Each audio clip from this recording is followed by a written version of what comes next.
Welcome, dear readers. You're listening to Time to Read, a Winnipeg Public Library podcast book club. We're recording today from the Millennium Library in Winnipeg, Manitoba, Canada, which is within Treaty 1 territory, the traditional lands of the Anishinaabe, Ininew, and Dakota peoples, and in the National Homeland of the Red River Métis.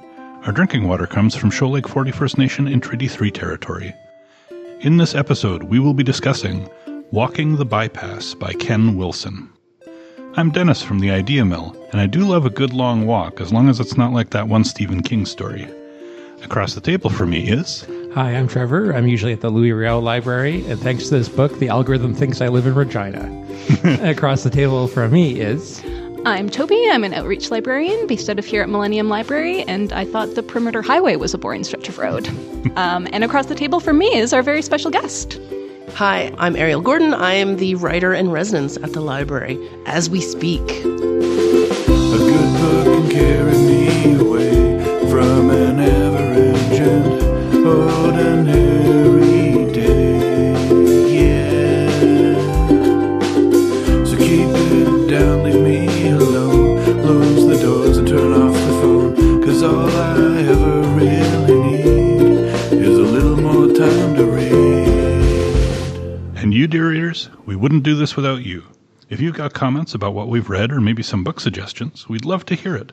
You can find our email address and all our social media outlets by going to our website at wpl-podcast.winnipeg.ca and scrolling to the bottom of the page. Hang around till the end of the episode to enjoy our most variable segment, Nerd Words for Word Nerds. Before we proceed further, let's check in with the panel. And I'm going to start the check-in. This episode, as you're listening to it, is episode 98, which means we're approaching episode 100, which is a big round number, and we like big round numbers. We want to celebrate this one. And we're going to do that by having an episode where we talk about our 100 favorite books. And our 100 favorite books includes you, dear reader. So if you want to email us with a book you love and would like to share, you can send it to wpl-podcast@winnipeg.ca and let us know. Maybe a line or two about why you like it, and you'll be included in the episode.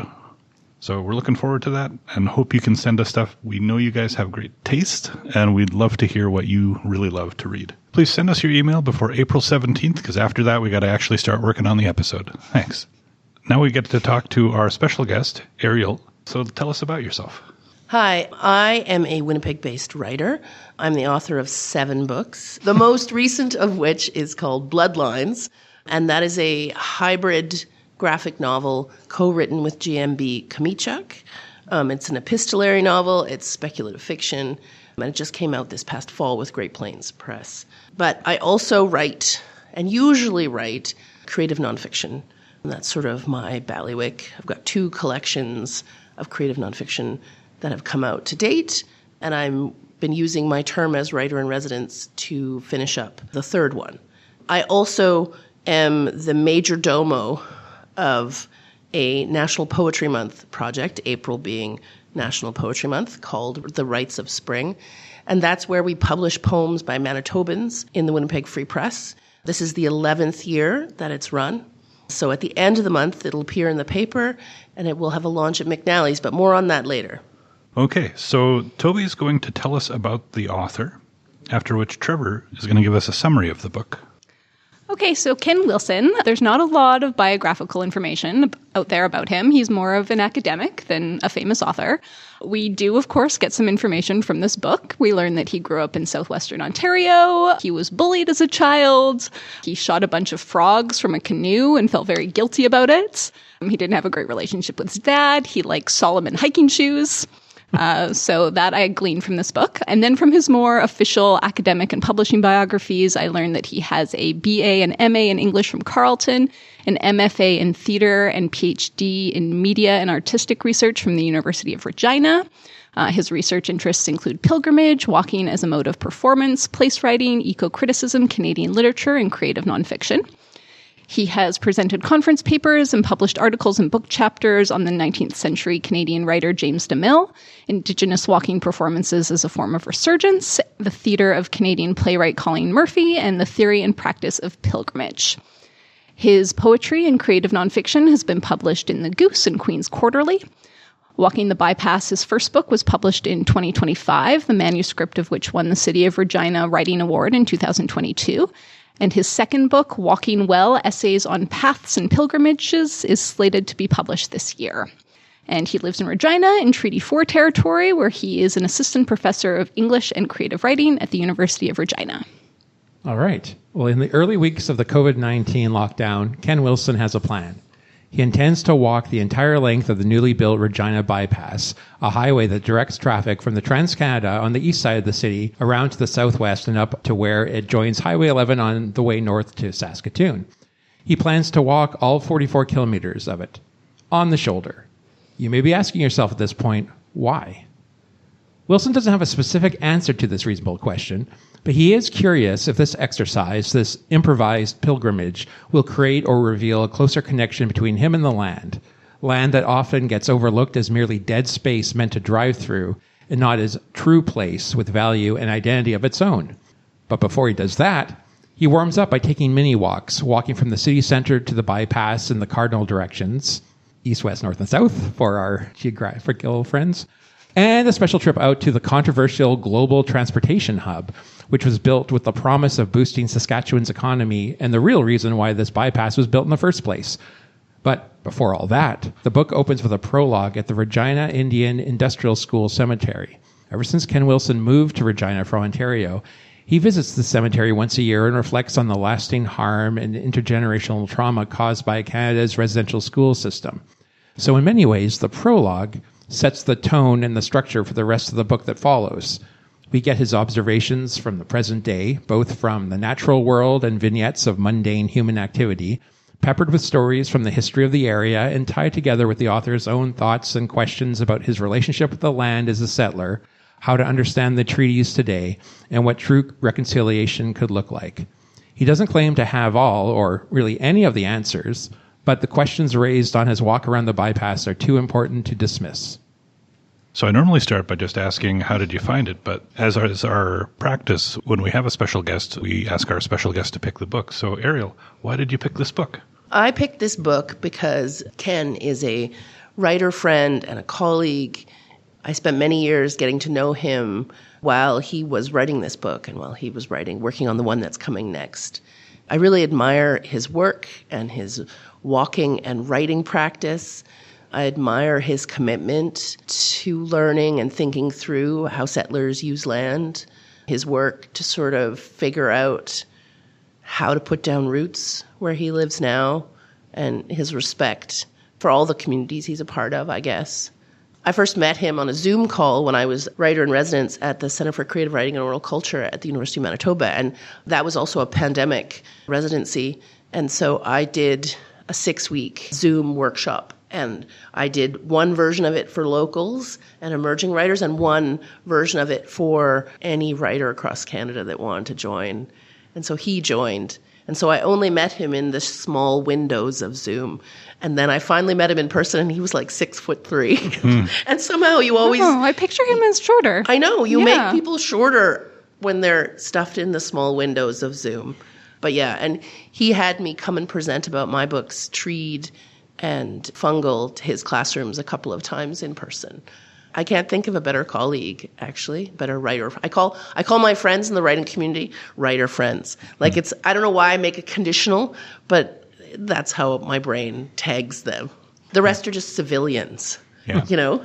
We can never be a writer friend. No, you can be many things to me, but you know. Yeah. So how did you find the book? How did I find it? Well, like how did you enjoy it? What are your first impressions? No, I think it's a good picture of who Ken is. I mean, I wish my first book had been this thoroughly researched and thinking and feeling and smart. Yeah. No, I think it's a really interesting first book, and I can't wait to see what he does next. You know, I've been sort of involved reading bits and pieces of it over time. So it's nice to see things finished. Yeah. I'm a big fan of finishing things. You know, you have to be if you actually want to be a writer. You have to be like, okay, this is good enough. I mean, let it go out into the world. So when he was writing it, would he sort of share parts or chapters with you and other writer friends and say, oh, this is the latest I've got, what do you think? And you would provide feedback, and there'd be a little bit of back and forth with that. So You can't see, but I am nodding. That's yes. I can confirm that Ariel is nodding her head. Yeah, I mean, I think I probably saw more of the next book than I did this one, because this was his PhD thesis. He had a really impressive list of writers and scholars that were looking at that. So I think I saw parts of little bits and pieces of this, but more so I've seen the next book, which he has published with Woolsack and Wynne, who's my publisher as well of my nonfiction. And Woolsack and Wynne, I just want to put in a plug for them. Their books, their nonfiction books, are so interesting. Like, I've really enjoyed them, and that's what made me, want to publish with them. So when Ken was casting around looking for a publisher for the next work, I was like, you should talk to them. You should talk to them. So what did you think, Trevor and Toby? Yeah, well, when I read the description of this book, I had a very different idea of what it might have been, and my mind jumped to sort of like the gimmicky kind of travel writing books that are out there. And don't get me wrong, I love gimmicky travel writing books, but like, for example, Travels with a Donkey in the Cévennes by Robert Louis Stevenson. He literally goes around this mountain range with a donkey. If you swap up the donkey for a dog, you've got Travels with Charlie with John Steinbeck.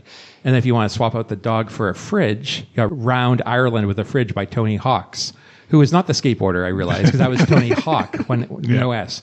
And then there's books about walking, too, like The Roads to Sata by Alan Booth, where his only rule was to walk from the northernmost point of Japan to the southernmost, and whatever anyone asked, his only rule was, I would never accept a ride.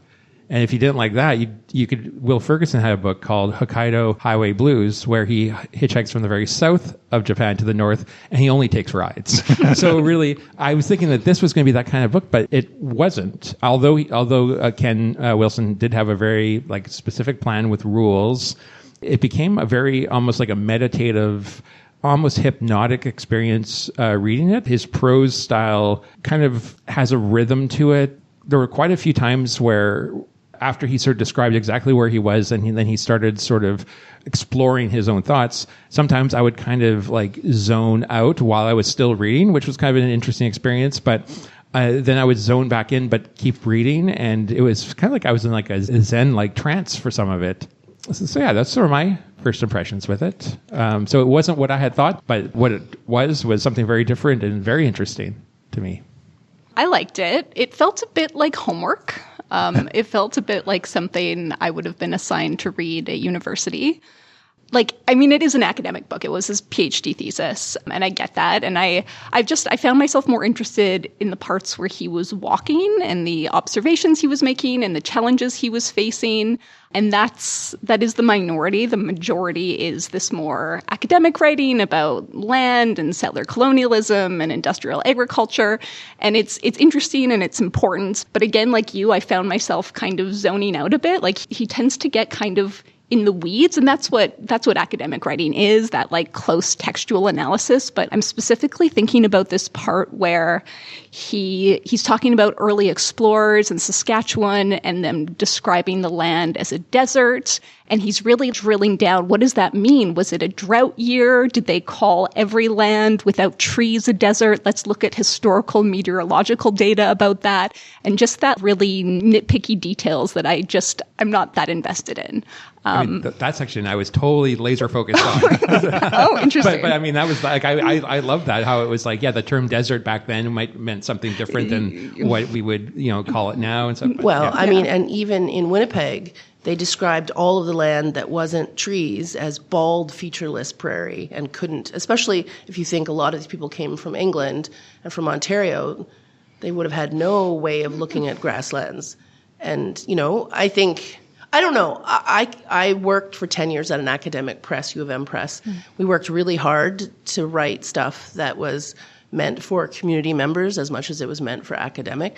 I don't actually find this to be horrifically academic. He does cite things, but I don't know. He's just trying to have a discussion about what it means to live in a city and what it means to be a settler. And those are not easy conversations, but he's asking people to unpick the sweater that we all wear and ask, what do all these knots mean, right? What does this actually mean? And then, and it's a hard this is a hard walk. Like, he's walking in a place that is not beautiful. And it feels kind of fitting that he's asking hard questions, but he's not being accusatory of the reader. Like, he's directing as much of this at himself as he is anything else.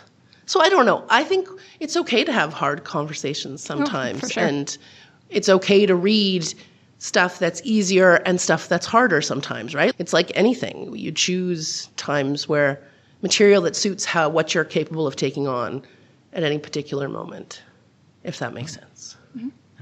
Did you have more on your initial impression? No, I'm curious about you. Yeah. Yeah, so I didn't know what to expect going into the book. After reading it, I feel like the bulk of the book is really about thought, about the way we think about things, about the way we think about our relationships, especially in Canada, our relationship with Indigenous peoples, like Canada and the people that were here before European settlers came.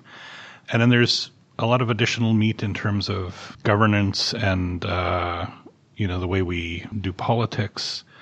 And the walking part to me is kind of a framework. It's a scaffolding that he's using to kind of get the rest of the conversation started. So I found the walking part the least compelling part of it. Even though I really like walks and I like taking walks, I like the idea of thinking on walks.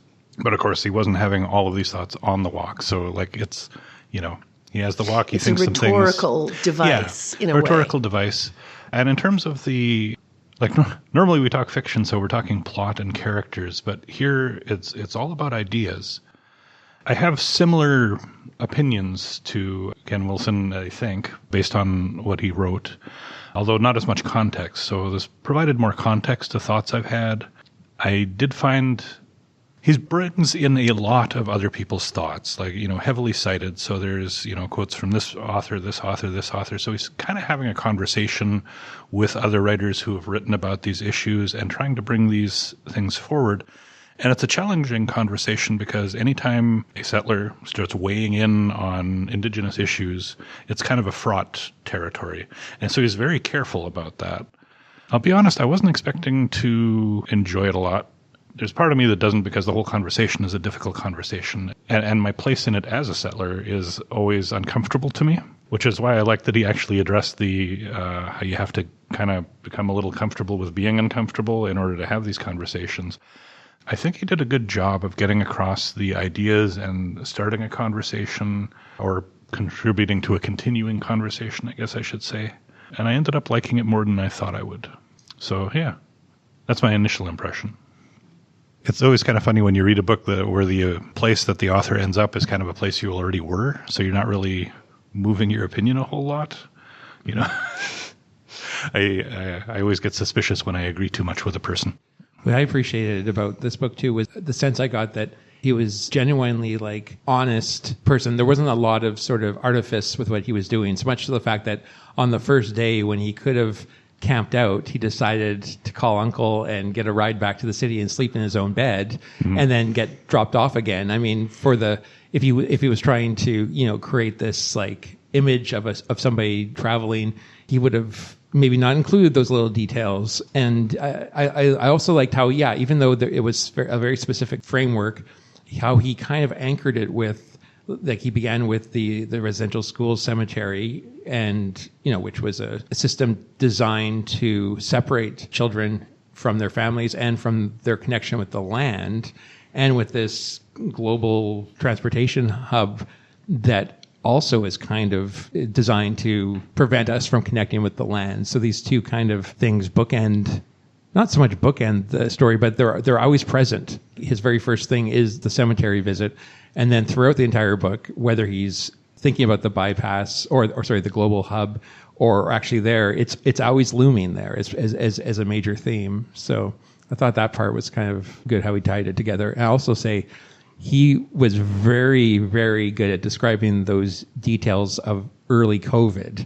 Those brought back so many uncomfortable memories of not being able to go into a restaurant, or social distancing, or all those things I don't want to ever think about again. That it really captured a moment in time. It was a bit of a slap in the face, wasn't it? It's like, hey, remember that? Back. Yeah. Oh, yeah. Yes, and the problem is so many writers are coming out with pandemic books, Yeah. and the reading public is like, Not ready. do I need a pandemic book? But I mean, think how long people wrote about World War II. They're still writing about World War II. But like people that actually experienced it as opposed to a historical setting. Yeah. But yeah. So I don't know. I feel like we haven't dealt with all of that COVID stuff. I mean, very few of us actually. I mean, many people are still struggling with like the mental health issues and the health issues they took out of the pandemic. But yeah. There's still people suffering long COVID who caught it back in 2020. Yep. And that uncertainty that he described, because that was the big thing at the beginning. You didn't know how catchy it was. You didn't know how severe it would be. You just knew that it had been bad in other places. You had to be really, really careful. Yeah. Finding discarded masks beside the road all the time. Yeah. You know, it's... The thing that I think is also one of the things that sets this apart, Ken has done the Cotswolds walks, the Camino walks.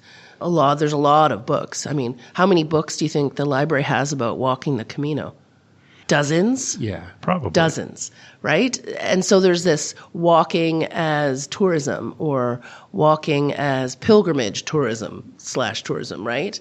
And Ken is quite explicitly rejecting that tradition, right? Like he's walking us through a non-place, right? Like grid roads, busy streets, the shoulder of a 4-lane highway where he's not even sure if there's going to be a shoulder or if drivers are going to see him, right?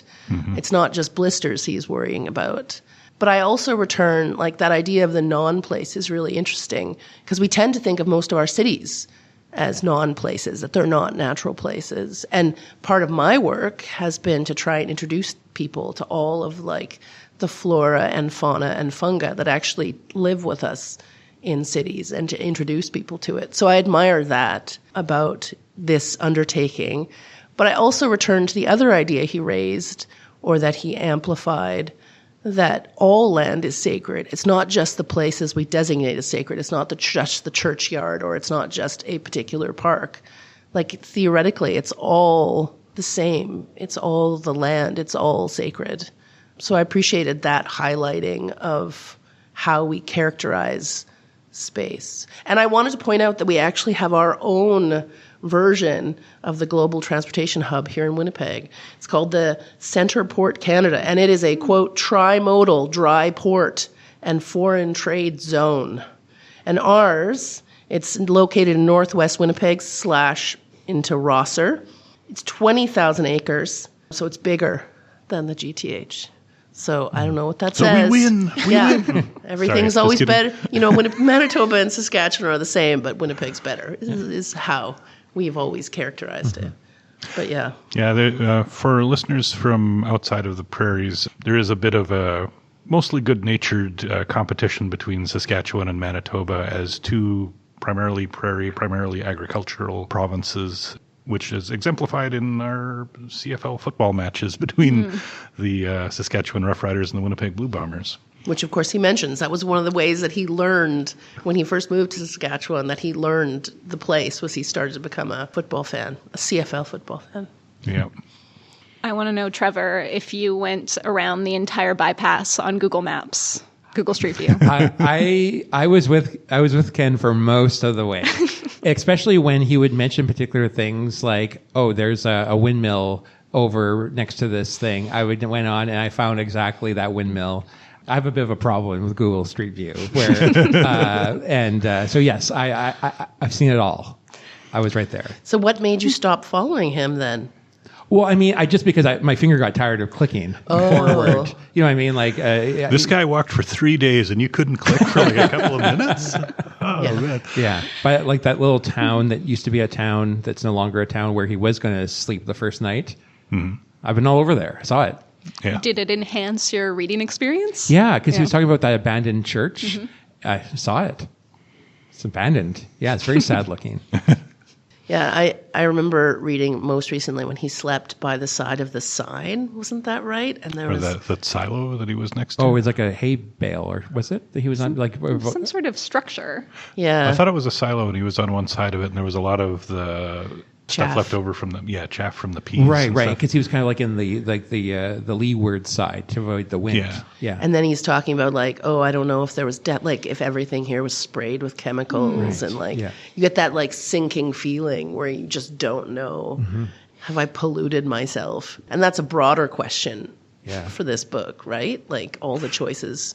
Well, he's walking along a highway, so he's closer to exhaust fumes. And there was, as he mentioned many times, the risk of either a vehicle striking you or something coming loose from a vehicle or something being kicked up by a vehicle, and all of those can kill you. So it's actually like not, I mean, it's kind of a lark, hey, I'll walk around the bypass, but also it's got some challenges and you have to be careful. Aside from the physical challenge of actually walking that long, which he suffered blisters and fortunately not too much else, it didn't sound like. No. Yeah. It's got its own challenges and risks. He now walks something like 100 kilometers a week. Wow. To and from the university. Yeah. Yeah. And then others as well. But, you know, that's... Well, that's still rookie numbers compared to David Sedaris, who he mentioned in Yes. the book. Who I love that he mentioned that David Sedaris had that habit of walking and picking up trash, because there was a news article some years ago that David Sedaris was awarded a prize for cleaning up his community, and based on the entirety of the presentation, the people in his little town have no idea that he's a world famous author. Yes. Well, and there's also, it's called plogging for word nerdists, jogging while picking up trash.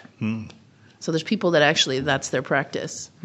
And I do this thing called mudlarking, which is where I walk the riverbanks in Winnipeg and pick up old glass and china.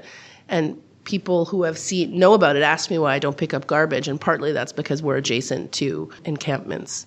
And the garbage isn't necessarily safe to pick up. And so that's been my negotiation of it. But yeah, it's that wanting to leave something a little better that, So out of the topics that he was talking about when he was musing about different things, which ones resonated most with you? I was fascinated by the idea of induced demand, which he doesn't talk about at great length, but just that idea that if you build it, they will come. Because it's something I had heard of or thought about, but I never realized there was a term for it. And I really thought a lot about that term in other contexts, and also like as it applies to our own city. I'm thinking a lot about the expansion of Keniston, which the city council has been talking about a lot in recent years. So I thought that was really interesting. I learned a lot there. Yeah, that always comes up in discussions about traffic, because it's like, well, we need it wider because we got a lot of traffic. And it's like, but if you make it wider, you'll have even more traffic. Yeah, and it's easier for people. I haven't heard that term come up in these discussions of Keniston. It's all about like, this will make it faster. This will make it faster for the people driving, but it won't. But I mean, in some ways, that's the way government talks. Like, we need this. Right? Like, it's not, if we do this, this might happen. It's always like, this is the way it will be. What I find fascinating about that is it's about how we live in cities. I mean, Ken is walking the edge of the city, but he's basically asking, how do we live in cities? What's important? What do we prioritize? And why? Right? And a lot of times... prioritize cars. Yes. Yeah. And so there's a big debate in our city right now about, like, how much space do bikes deserve? How much space do cars deserve, right? And it's a really interesting debate. I keep on thinking that if I'd been smart, I would have gotten into the concrete berm business as a young person, because how many businesses in our cities have been driven into by people who, are in medical distress or for whatever reason, right? Like... So, all the smart businesses that have parking spots right in front have concrete berms so that those get run into instead of the business. Well, most of those got them after they were run into. Yeah. The discussion about the politics of getting the GTH built, and then towards the end of the book, he was talking about how they were talking about irrigation around that one lake and another, mega projects like that. I found that whole part very interesting, since with GTH, at least, you're able to go back and see what they said and then see what's happening so far. It's a very common thing, you'd hear about in news, we're going to build this. Like when Centerport was being built, there was a lot of discussion about it, and then how you supply water to it, and then how much money is this going to cost, and is it actually going to make money back for us?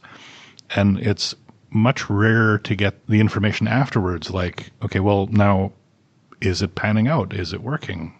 Are we getting increased business as a result of this? Is this building our tax base? What's it doing? Because the next project that comes along will have similar promises attached to it. And you kind of want to know how we did the last one and whether we followed through and what the results were to really know, can we trust the same process going forward? But often we don't get that. But doesn't Ken point out that you can't trust the process, really? Because mega projects almost never do. The return on investment on mega projects is almost never good. Well, that's, again, part of what I found interesting about it, because he was trying to dive into all these things and how certain real estate deals worked out. Like at one point, they're only paying, what was it, like $5,000 an acre for land that they were expropriating from people. But then this one wealthy guy from Alberta got like $50,000 an acre for land that the city could have expropriated the same way, but didn't in that case. And then shortly after that, they're getting land for significantly cheaper again. So why did they suddenly splash out for land from one wealthy person? You know, that never really gets answered because the government never really responded to those questions and wouldn't give good reasons and just say, oh, well, we don't really know why that happened. And it's like, okay, well, now we're doing this other project, and how many people are benefiting from that exactly? And like, is it going to be disproportionate like that again? I think during times of like political and societal turmoil, government likes a mega project. Like, so for COVID, they're like, oh, look, we're helping people and we're doing things and we're putting people to work, right? Like there was a lot of sort of make work projects during the Great Depression. And I don't know, government likes a mega project. But yeah, they spend a lot of time getting people to steer in the same direction and beating the band, right? Like, but I don't know. I'm suspicious of mega projects in general, I would say. Well, I got out of that section that you were talking about, Dennis, about all of the sort of the financial questionable dealings with the building the bypass was tied back to the way that the government was acting in bad faith in the signing of the treaties as well. And this idea almost like government hasn't changed in 200 years. They are still promising things and under-delivering, whether it's treaty rights or whether it's the return of investment on these giant projects. So I thought that part was quite interesting, how he tied it together. One other little thing I was going to mention was I really liked there was a blurb quote on the front of the book from Candace Savage. She called the book Original, Unsettling, and Provocative. And I thought that word unsettling is so loaded, right? Because it's a settler trying to understand his place in this world. And it literally is unsettling, to read this. So I thought that was a very clever wordplay by Candace Savage. And I guess I'd also like to point out that I'm sure Ken is happy if Indigenous people read and appreciate this book, but he's not writing it to address Indigenous peoples. He's aiming this at other settlers, right? Like, and I think that's an interesting category of books that have started to emerge in the last 20 years. One of the things I find about, again, when we talk about colonization and Canada's relation to Indigenous peoples, it's a difficult topic for a settler to write about for multiple reasons. And one of them is, one thing I've heard often is that we have to listen to Indigenous voices. And approaches to this should be driven by Indigenous people.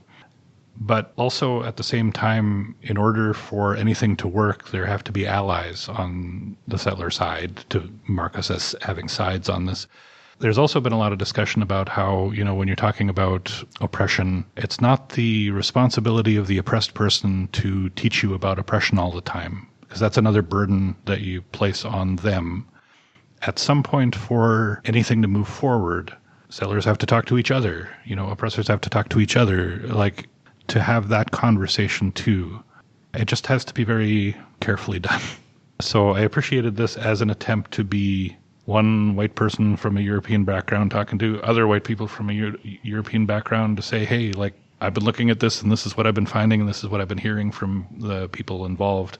And we should be talking more about this. So I really appreciated that aspect of the book, which is not easy to do. Yeah.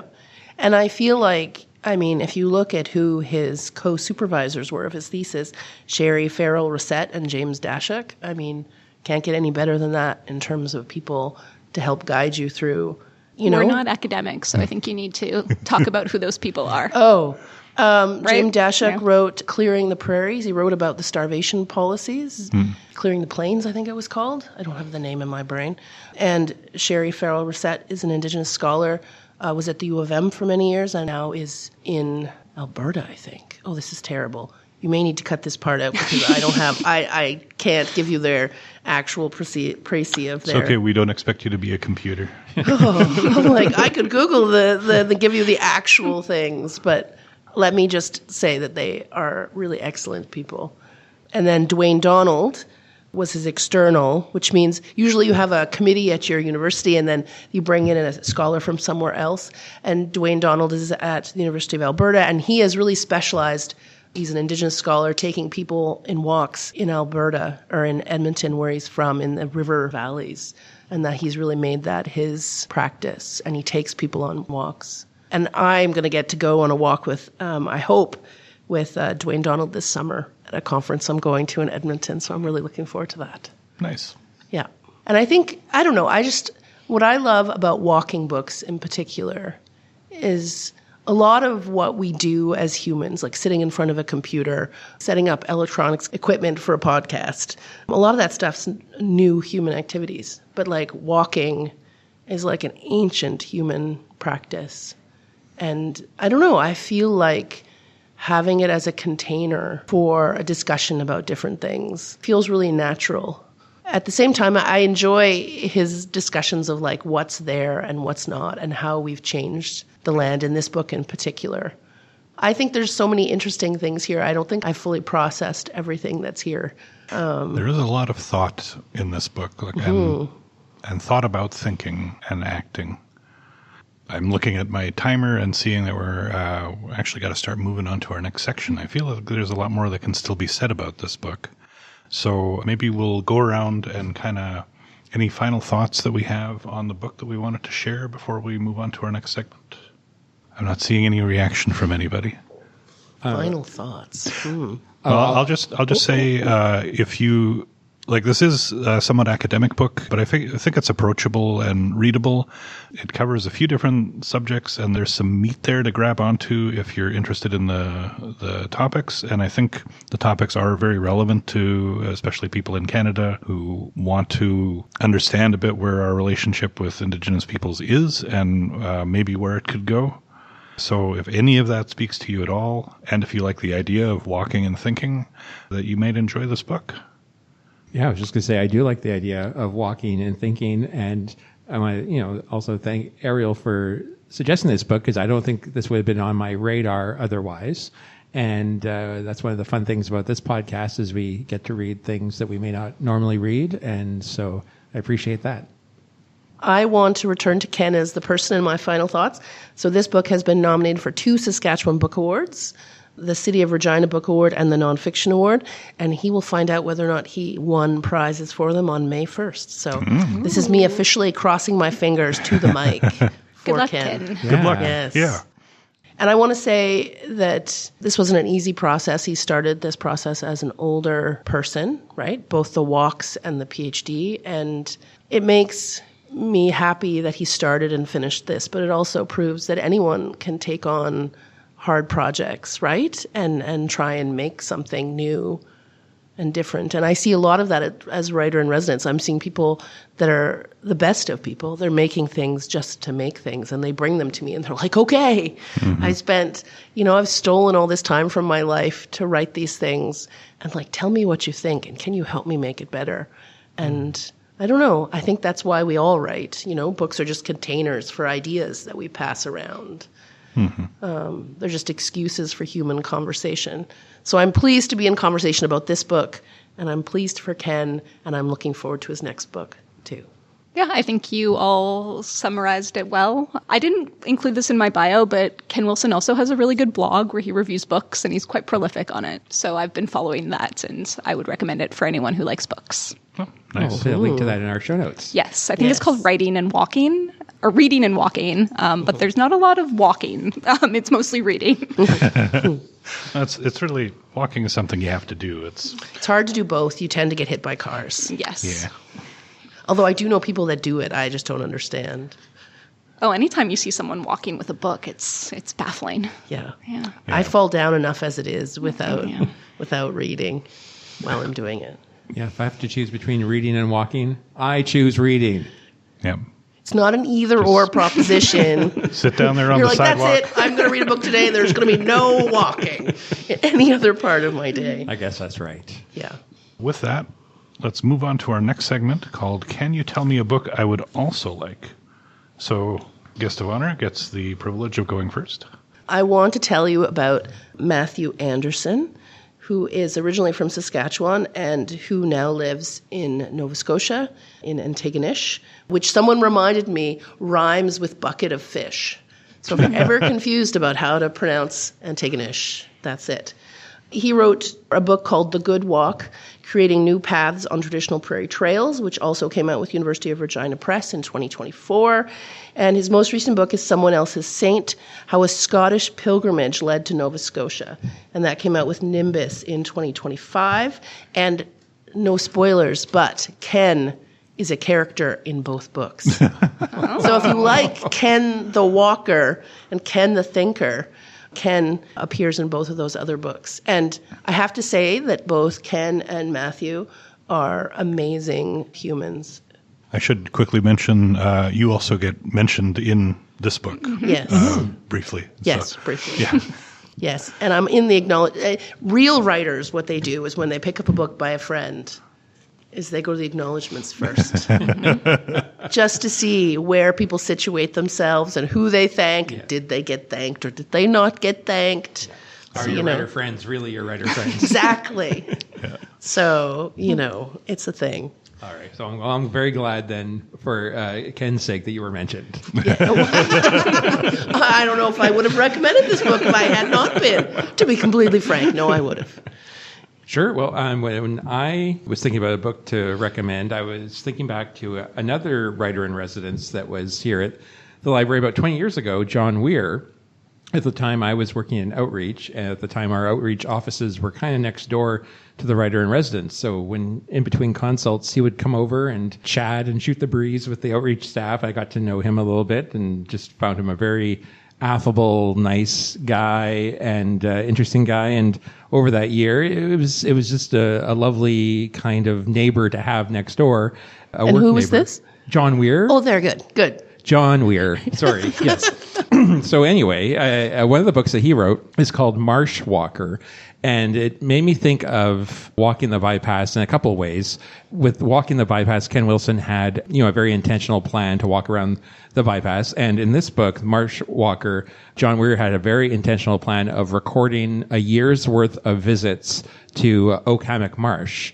And in a very similar way, he would start by talking about the physical things he was seeing, the birds, the wildlife. But then in later chapters, he was talking about his thoughts and, his fears and things that mattered deeply to him. So I thought I would just read just the very first paragraph just to give you a sense of what this book was about. I've imagined an experiment in writing and observation. These last years, I've spent far too much time behind my desk, keyboard, computer. I've tired of my fiction and poetry, old manuscripts, old books, old words plucked from out of the stale air. Experiment. It sounds like a dull science, but it really isn't. It's the opposite. I want to see something new, write something new. I want my writing to hear, smell, feel. I want to breathe. You can't say you live when you hunch every day in a soft chair, the same room, the only sensation where your bum meets the warm chair. Boredom. This experiment, I want to learn to write outside. Maybe I can discover something about the marsh, about birds, about weeds and mammals, about the world. I'd like to get lost for a while in the marsh, find myself lost at Oak Marsh. So yes, I recommend this book, Marsh Walker by John Weir. Nice. And when did that come out? Well, I'm going to tell you, the library got it in 1999. I think it was published in the year before that, 98 perhaps. So my book recommendation is by a fellow Saskatchewan writer, Tim Lilburn, who is a poet. He won the Governor General's Award for his 2003 book, Kill Site, but I'm recommending an earlier collection of his called To the River. from 1999. And it's really a celebration of the landscape of Saskatchewan, which is clearly a landscape that he loves and respects. And the poems are set along the banks of the South Saskatchewan River, and they explore spirituality in the natural world and seasonal change. And they're full of these very lush images of river ice and choke cherries, willow, deer, moonlight, wheat, grass. And in that way, I found it very reminiscent of Walking the Bypass.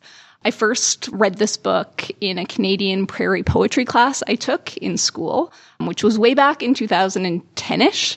And I'm pretty sure this is the exact same copy that I read for that class, because when I was looking through it, I see these tiny little notes that are erased. They were in pencil, but it's my writing. So that was an interesting discovery. So don't write it. You annotated a library copy. Yeah, I know. Interesting. I did erase it. We but will you be can't- reporting Toby to the library authorities You after this can episode. Ethical breach? No, Toby only did that Okay, just to show something you shouldn't do. Yes, don't write in library books, but do read this book. And with April being Poetry Month, even more fitting. So there you go. To the River, Tim Lilburn. Yeah, and it's interesting how many people that want to be writers turn to academia as like a way of making a living and having time for writing. Because Tim was also a scholar, right? Like it's not an uncommon mode. It's an interesting one, right? But yeah, being a writer and making money, such a thing. In the Idea Mill, a lot of my coworkers are artists, and they're my coworkers because they need to fund their art. So yeah, it's a thing. Yes.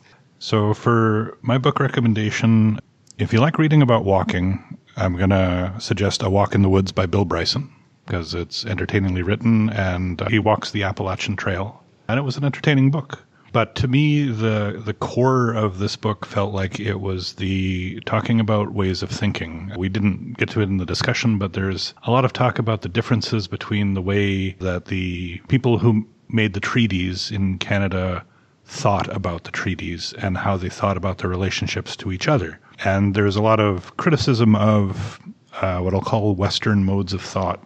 Or settler modes of thought. So another book that I have read that deals with ways of thinking that I want to recommend is Voltaire's Bastards, The Dictatorship of Reason in the West by John Ralston Saul, which was originally published in 1992. I think that's about when I read it. And I will say I think I read about a third of it. It's a thick book. Saul is a philosopher and intellectual, also married to Adrienne Clarkson, who was a governor general. And he's been writing for quite a while. This book, he was talking about the anatomy of modern society and its origins. The way, we have business leaders who are capitalists, corporate employees, financial speculators. We are obsessed with competition. We call our governments democracies, yet few of us participate in politics. Many observers observe these different problems and think of them as separate things, but Saul argues that over the course of the previous 400 years, our rational elites have instituted reforms in every phase of social life that were intended to, in theory, make the world better, more ideal through rational thinking. But also these same patterns of thought and method led to most of the problems that we have encountered over the last 400 years. So there are themes of the dictatorship of reason unbalanced by other human qualities, how it can be used for any ends, especially in a directionless state that rewards the pursuit of power for power's sake, and that this leads to deformations in thought, such as ideology promoted as truth, rational but anti-democratic structures of corporatism, the use of language and expertise to mask a practical understanding of the harms caused by this, and what else our society might do. So it's really a critique of Western thinking on a really deep level. As a person who always valued rational thought and science, I remember when I read this, I found it very challenging because the idea that reason could be a problem seemed to me to be dubious. But he makes a strong argument for it, especially the fact that, reason is often divorced from other human qualities like love and compassion. And when we talk about our relationship with Indigenous people, the thoughts about the land and our connections to it, and various other things. So if you like that aspect of this book and want to delve more into the idea about how we think about the way we think about things, Voltaire's Bastards by John Ralston Saul. It's thick, it's academic, but it's, I think, an important conversation still, even decades after it was written. And I think all of that is useful because we don't often question. We take these things as received truths. Like, this is just how it is. And none of that is actually true, right? Like, yeah. And I think in our present moment with everything that's going on in the world right now, the war in Iran, the AI apocalypse that's approaching in terms of in financial terms, and the way businesses are run now and governments are run now, it's very relevant. This isn't a new problem. It's been building. It's important to look at why. It's really hard to change the ship of how we think, but I think it is worthwhile. And interestingly, like, social change happens slowly or very quickly and very calamitously all at once, and is reversed in some cases. Now for our most frequently replayed segment, Nerd Words for Word Nerds, in which we explore words or phrases that we think are neat. Who would like to share their word first? You. Me? Okay. So my word comes from this book. It's a word that kept coming up, and I didn't know what it meant. It is the word rudderl. So as an adjective, it means growing where the natural vegetational cover has been disturbed by humans. And as a noun, it means a weedy and commonly introduced plant growing where the vegetational cover has been interrupted. It comes from the Latin rudus, which means rubble. It was originally used by Berlin ecologists after World War II to refer to plants that spontaneously inhabited the ruins in the city. So if you see like a dandelion or grass growing between the cracks of a sidewalk, you could say that was rudderl. And many rudderl plants have a short lifespan of just 1 to 2 years, but their energy is devoted to seed production, seeds which can travel and sprout somewhere more hospitable. So I like that. It's kind of a hopeful word, the idea that nature is resilient and can overcome the ways people try to tame or cover it. Nice. Yeah. My word this month also comes from the book. It was a phrase that really caught my imagination. It was the term desire path. Ken Wilson mentions it a few times throughout the book, but what it is, and we've all seen them, but I didn't know there was a name for them, are those little sort of trails or paths that are not official that go from the edge of a parking lot, cutting across a lane or cutting across someone's yard that kind of gets beat down, just an unplanned small trail that can be made by humans or by animals. I was reading that it takes about as few as 15 passes on a trail to start to establish it.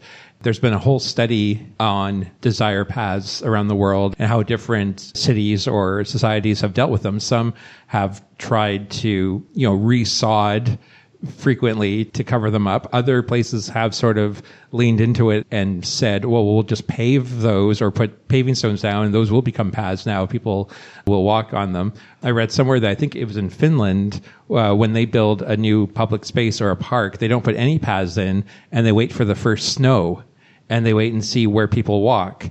And then they use that to plan where the paths are going to go, which I think is super cool. And I just love the name, Desire Path. Yeah, and I love that because it's natural. I mean, people don't plan how that, but most people want to go as the crow flies as opposed to, and we get back to that with the grid lines, right? Mm-hmm. And the whole point of Ken's book in some ways is like we've imposed these structures on land that is not square and at right angles. Yeah. So Desire Path. That's a great one. Thanks. Nice. So my word is not connected to the book at all, but sometimes when I'm looking for a nerd word, I check out and see what Susie Dent is talking about on social media because she's always got interesting words. And one I liked recently was apanthropy, which is an aversion to human company, a love of solitude. First cited in 1753, and it's a nativized form of Greek and apanthropia, which means unsocial, from the assimilated form apo, or off, away from, and anthropos, meaning humans. I just like that idea. It's like sometimes people, they want to be alone and don't really want a lot of human company. It's not that they hate people, they just like to be alone. Which also, I guess, does tie into walking a bit, because for me, walking is typically a solitary activity and I enjoy it by myself. So, apanthropy. The word that I am bringing to this conversation comes from one of Matthew Anderson's books, or one of his papers on pilgrimage. And I think it's relevant here. It's repristinated. And it means to return something to its original /pure /pristine state.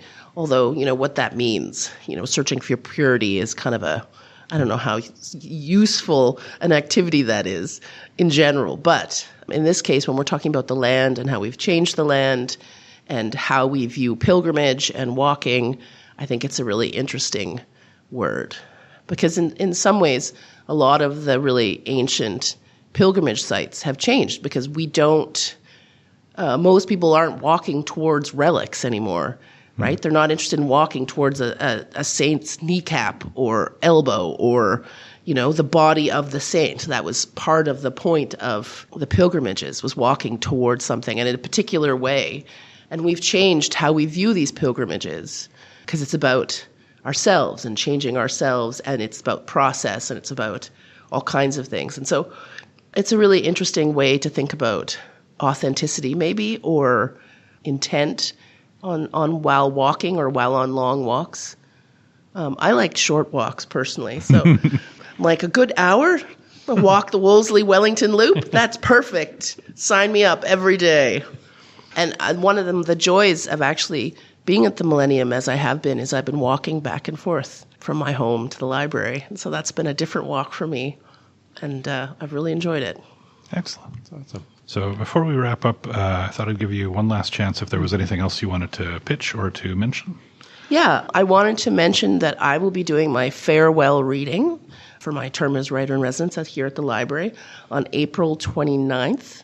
It'll be in the Carol Shields room, I believe at 6 p.m., and it's going to include members of my writing circle group that's met monthly for 5 months of the writer-in-residence. So they're going to come and try out some of the material that they wrote during the program, and I will be showing some work that I also created while I was here, including what I'm calling my fungi folk tales, which have a visual component, because I was working with a brilliant artist, Amanda Schutz, from Edmonton. So she was doing the images and I was doing the text. And then, a couple of days before that, April 26th, of course I did these out of order, but April 26th at McNally's, we will be launching Rites of Spring, which is my poetry in the newspaper thing, at McNally Robinson at 2 p.m. And those are always standing room only events, and they are so much fun. It's like a weird joy infusion. Like everybody's just so happy to be there. Nice. And so I look forward to them. I mean, I love planning events. I love doing events. I love doing readings. But I also just like being in that room on that day. So I'm looking forward to that. Yeah, what you were talking about made me think of something that maybe I could plug at this late hour of the podcast, which is because April is Poetry Month, the library does have a program called Staff Picks, which is I'm going to call it like a Zoom thing that's recorded and put up, where there are usually 3 or 4 library staff who will go and basically go from person to person with book recommendations. And I'm actually going to be on the panel for the April one with poetry. So it's going to be myself, Courtney Campbell from the Idea Mill, and Meg Gregory from the Pembina Trail Branch. And I have no idea when we're recording it or when it will be available, but I am assured it will appear before the end of April. On our YouTube channel. Our YouTube channel. So that's something to look forward to. Oh, yeah. By the way, we've got a YouTube channel. You should check it out. Sometimes there's nice stuff there. Okay.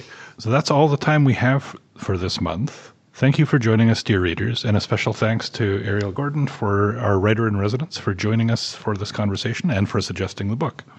So I mentioned before, this is our 98th episode, and we're gearing up for 100, and on the way we're stopping at episode 99. I'm excited about this one because we're going to be reading and discussing Dungeon Crawler Carl by Matt Dinneman. A man, his ex-girlfriend's cat, a sadistic game show unlike anything in the universe, a dungeon crawl where survival depends on killing your prey in the most entertaining way possible. In a flash, every human-erected construction on Earth, from Buckingham Palace to the tiniest of sheds, collapses in a heap, sinking into the ground. The buildings and all the people inside have all been atomized and transformed into the dungeon, an 18-level labyrinth filled with traps, monsters, and loot. A dungeon so enormous it circles the entire globe. Only a few dare venture inside, but once you're in, you can't get out. And what's worse, each level has a time limit. You have days to find a staircase to the next level down, or it's game over. In this game, it's not about your strength or your dexterity. It's about your followers, your views, your clout. It's about building an audience and killing those goblins with style. You can't just survive here. You gotta survive big.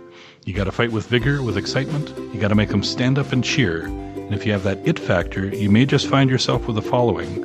It's the only way to truly survive in this game, with the help of loot boxes dropped upon you by the generous benefactors watching from across the galaxy. They call it Dungeon Crawler World, but for Carl, it's anything but a game. Have comments or book suggestions for us? Send us an email. You can find all our contact info at the bottom of the page at wpl-podcast.winnipeg.ca. You can also find all our past episodes there too. If you haven't already, subscribe to Time to Read on your favorite podcasting service. Maybe leave us a review. Tell your book-loving friends about us too. And until next time, make sure you find time to read.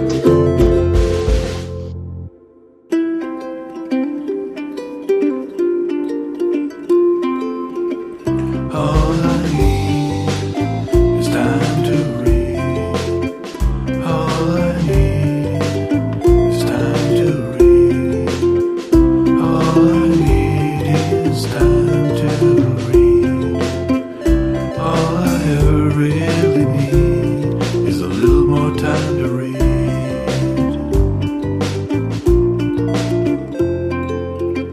And I do this thing called mudlarking. I walk the riverbanks in Winnipeg and pick up old glass and china. Are those in abundance in riverbanks, like in terms of like?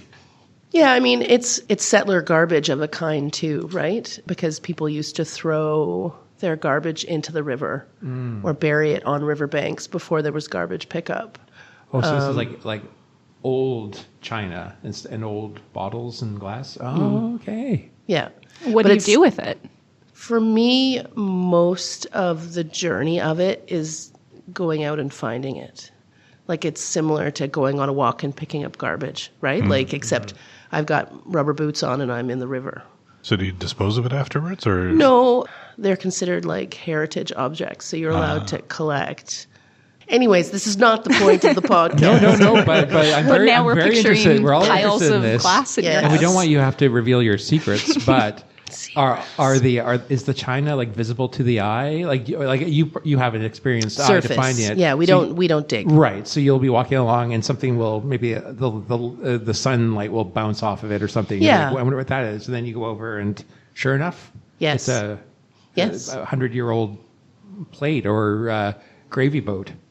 Most of it's broken. Oh, okay, because right. it was thrown out to begin with. Right. Oh, yeah, that makes sense. I but don't there know, I'm are imagining full pieces out there. Yes, there are sometimes full pieces, but I mean it's pretty rare. The Red River doesn't have tides the way that the Thames does, or the way that ocean places where there's people pick up sea glass and other things on ocean sides.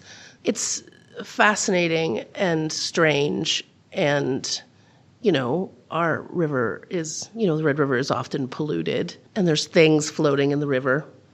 Yeah. Things like condoms and flossers, and Which I'm guessing are not heritage items. which are not heritage items, no. It's been a really fascinating way to think about the city as well. And I wrote about it a little bit in my book. There's 2 essays on mudlarking in my last book of essays called Fungal Foraging in the Urban Forest. So if you want to read more of that, there's more there. And I do post most of the pictures of what I find, like in my wet hand, having just risen from the river, to my social media.